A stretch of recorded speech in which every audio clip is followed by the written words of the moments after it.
Students good morning. देखिए आज की क्लास में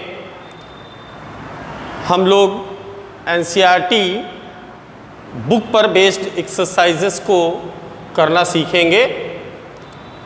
पिछले वीडियो में मैंने आपको दो चीज़ें बताई थी। एक तो सिमिलर फिगर्स क्या हैं, कॉन्ग्रुएंट फिगर्स क्या हैं, सिमिलरिटी के क्या क्राइटेरियाज होते हैं और Thales theorem, basic proportional theorem के बारे में आप लोगों को हमने जानकारी दी थी। तो अब उस पर बेस्ड यहाँ पर आपकी जो एनसीईआरटी की पहली एक्सरसाइज है वो मैं आपको सॉल्व करवाता हूँ। बहुत ही इजी एक्सरसाइज है और आई थिंक ये तुरंत आप चुटकियों में कर लेंगे। इतने अच्छे तरीके से मैंने आपको थ्योरेटिकल पोर्शन इसका समझा दिया था। जैसे क्वेश्चन नंबर 1 हमारा है फिल इन द ब्लैंक्स। हमें यहाँ पर रिक्त स्थानों की पूर्ति करना है। मैं हिंदी मीडियम और इंग्लिश मीडियम दोनों को मैं समझा देता हूँ। First is all circles are dot dot and the given two words are congruent and similar. तो स्टूडेंट्स आप लोग समझ गए होंगे कि हमारे जितने भी सर्कल्स होते हैं उन सभी का शेप सेम होता है, but size can be different, अलग अलग हो सकता है। तो जब shape same size different the figures are similar. तो फर्स्ट वन में आपका सिमिलर, सभी वृत्त समरूप होते हैं। हिंदी मीडियम में समरूप आप फिल कर देंगे।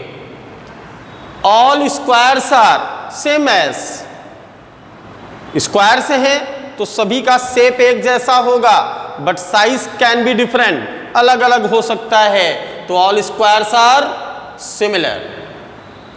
थर्ड है हमारा all dot dot triangles are similar. तो जैसे सर्कल स्क्वायर में देखा आपने, इनकी प्रॉपर्टी क्या है, स्क्वायर में ऑल साइड्स इक्वल होती हैं, ईच एंगल राइट एंगल होता है। तो लाइक दैट ट्रायंगल में एक ऐसा ट्रायंगल होता है जिसमें ऑल थ्री साइड्स इक्वल होती हैं एंड ऑल थ्री एंगल्स भी इक्वल होते हैं। और आपको पता है ऐसे ट्रायंगल को हम इक्विलेटरल ट्रायंगल, हिंदी में समबाहु त्रिभुज कहते हैं। तो थर्ड में आपका होगा all equilateral triangles are similar. अब फोर्थ है two polygons of the same number of sides are similar. दो बहुभुज आपस में समरूप होते हैं इफ यदि देयर करस्पॉन्डिंग एंगल्स आर। कल मैंने आपको दो चीजें बताई थी।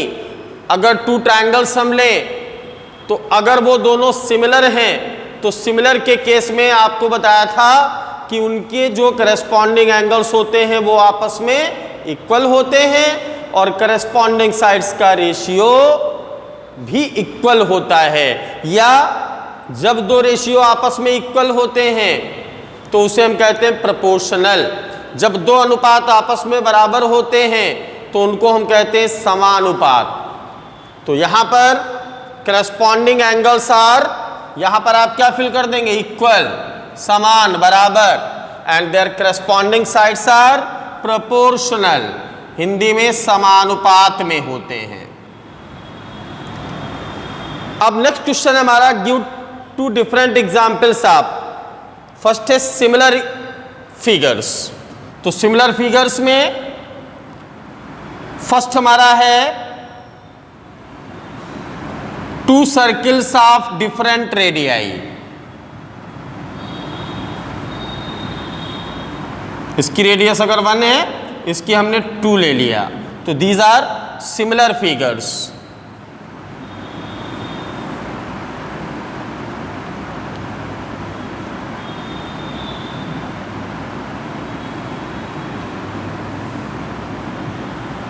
These are two equilateral triangles,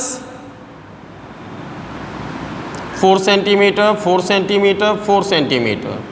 That is 5 centimeter, 5 centimeter.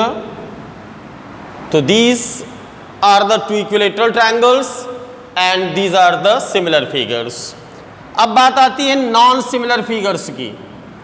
तो नॉन सिमिलर फिगर्स में जो ऐसे फिगर जो समरूप नहीं हैं, ऐसी आकृतियां जो समरूप नहीं हैं, तो कौन से फिगर समरूप नहीं होंगे? जिनका आकार अलग अलग हो। मैंने क्या लिया? एक मैंने वृत्त लिया और एक मैंने त्रिभुज लिया। अब इन दोनों का आकार क्या है? अलग अलग। तो इसका मतलब ये हमारे नॉन सिमिलर फिगर या असमरूप आकृतियां हैं। फिर मैंने एक स्क्वायर लिया और एक मैंने ट्रायंगल ले लिया। तो these are also non similar figures, ये भी हमारी असमरूप आकृतियां हैं। अब हमारा क्वेश्चन नंबर 3 है। थर्ड में 2 क्वाड्रिलेटरल्स गिवन है।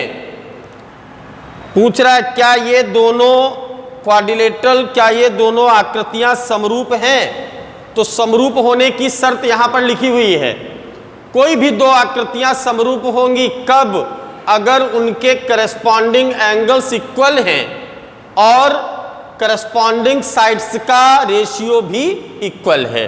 तो यहां पर अगर हम बात करें तो आप देख रहे हैं कि इसका ईच एंगल राइट एंगल है, but it's each interior angle is not given. Sides given है। अगर हम साइड्स का रेशियो निकालें तो 1.5/3 it will be 1/2, 1.5/3 1/2, 1.5/3 1/2, 1.5/3 it is 1/2। मतलब सभी अनुपात 1/2 हैं। अर्थात इस चतुर्भुज की चारों भुजाओं का अनुपात इस चतुर्भुज की चारों संगत भुजाओं के समान है, लेकिन संगत कोण समान नहीं है, ऐसा नहीं दिया हुआ है। इसका मतलब ये दोनों आकृतियां समरूप नहीं हैं। These quadrilaterals are not similar. Reason अगर आपको कारण देना होगा तो आप क्या बताएंगे? क्योंकि इन आकृतियों के संगत कोण समान नहीं हैं, their corresponding angles are not equal. तो ड्यू टू दैट रीजन ये दोनों आकृतियां हमारी समरूप आकृतियां नहीं होंगी। तो ये आपकी पहली एक्सरसाइज बेटा कंप्लीट हो जाएगी। अब हम नेक्स्ट वीडियो में एक्सरसाइज 6.2 सीखेंगे। उसके जो महत्वपूर्ण प्रश्न हैं उनको हम किस प्रकार करते हैं ये हम सीखेंगे। Thank you students.